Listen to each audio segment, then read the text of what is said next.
नमस्कार फ्रेंड्स, आपका स्वागत है आपके अपने YouTube चैनल LSB न्यूज़ पर। आज इस वीडियो में मैं बताने वाला हूं कि कोविड-19 की पूरी जानकारी की इसके क्या लक्षण है, यह कैसे फैलता है और इसका इलाज क्या है, साथ ही इसके बचने के उपाय। कोरोना वायरस COV का संबंध वायरस के ऐसे परिवार से है जिसके संक्रमण से जुकाम से लेकर सांस लेने में तकलीफ जैसी समस्या हो सकती है। इस वायरस को पहले कभी नहीं देखा गया है। इस वायरस का संक्रमण दिसंबर में चीन के वुहान में शुरू हुआ था। WHO के मुताबिक बुखार, खांसी, सांस लेने में तकलीफ इसके लक्षण हैं। अब तक इस वायरस को फैलने से रोकने के लिए सरकार अपना कार्य कर रहे हैं। इसके संक्रमण के फलस्वरूप बुखार, जुकाम, सांस लेने में तकलीफ, नाक बहना और गले में खराश जैसी समस्याएं उत्पन्न होती हैं। यह वायरस एक व्यक्ति से दूसरे व्यक्ति में फैलता है, इसलिए इसे लेकर बहुत सावधानी बरती जा रही है। यह वायरस दिसंबर में सबसे पहले चीन में पकड़ में आया था। इसके दूसरे देशों में पहुंच जाने की आशंका जताई जा रही है। कोरोना से मिलते जुलते वायरस खांसी और छींक से गिरने वाली बूंदों के जरिए फैलते हैं। कोरोना वायरस अब चीन में उतनी तीव्र गति से नहीं फैल रहा है जितना दुनिया के अन्य देशों में फैल रहा है। कोविड-19 नाम का यह वायरस अब तक 70 से ज्यादा देशों में फैल चुका है। कोरोना के संक्रमण के बढ़ते खतरे को देखते हुए सावधानी बरतने की जरूरत है ताकि इसे फैलने से रोका जा सके।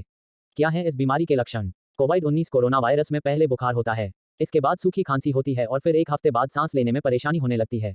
इन लक्षणों का हमेशा मतलब यह नहीं है कि आपको कोरोना वायरस का संक्रमण है। कोरोना वायरस के गंभीर मामलों में निमोनिया, सांस लेने में बहुत ज्यादा परेशानी, किडनी फेल होना और यहाँ तक की मौत भी हो सकती है। बुजुर्ग या जिन लोगों को पहले से अस्थमा, मधुमेह या हार्ट की बीमारी है उनके मामले में खतरा गंभीर हो सकता है। जुकाम और फ्लू में के वायरसों में भी इसी तरह के लक्षण पाए जाते हैं। कोरोना वायरस का संक्रमण हो जाए तब। इस समय कोरोना वायरस का कोई इलाज नहीं है, लेकिन इसमें बीमारी के लक्षण कम होने वाली दवाइयां दी जा सकती हैं। जब तक आप ठीक ना हो जाएं, तब तक आप दूसरों से अलग रहें। कोरोना वायरस के इलाज के लिए वैक्सीन विकसित करने पर काम चल रहा है। कुछ अस्पताल एंटीवायरल दवा का भी परीक्षण कर रहे हैं। क्या है इससे बचाव के उपाय? स्वास्थ्य मंत्रालय ने कोरोना वायरस से बचने के लिए दिशा निर्देश जारी किए हैं। इनके मुताबिक हाथों को साबुन से धोना चाहिए। अल्कोहल आधारित हैंड रब का इस्तेमाल भी किया जा सकता है। खांसते और छींकते समय नाक और मुंह रुमाल या टिश्यू पेपर से ढककर रखें।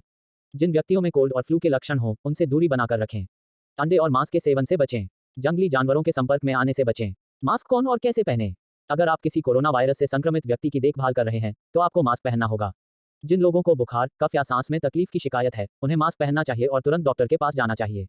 मास्क पहनने का तरीका: मास्क पर सामने से हाथ नहीं लगाना चाहिए। अगर हाथ लग जाए तो तुरंत हाथ धोना चाहिए। मास्क को ऐसे पहनना चाहिए कि आपकी नाक, मुंह और दाढ़ी का हिस्सा उससे ढका रहे। मास्क उतारते वक्त भी मास्क की इलास्टिक या फीता पकड़कर निकालना चाहिए। मास्क नहीं छूना चाहिए। हर रोज मास्क बदल दिया जाना चाहिए। कोरोना का खतरा कैसा करें कम? कोरोना से मिलते जुलते वायरस खांसी और छींक से गिरने वाली बूंदों के जरिए फैलते हैं। अपने हाथ अच्छी तरह धोएं। खांसते या छींकते वक्त अपना मुंह ढक लें। हाथ साफ नहीं हो तो आंखों, नाक और मुंह को छूने बचें। कोरोना का संक्रमण फैलने से कैसे रोकें? सार्वजनिक वाहन जैसे बस, ट्रेन, ऑटो या टैक्सी से यात्रा न करें।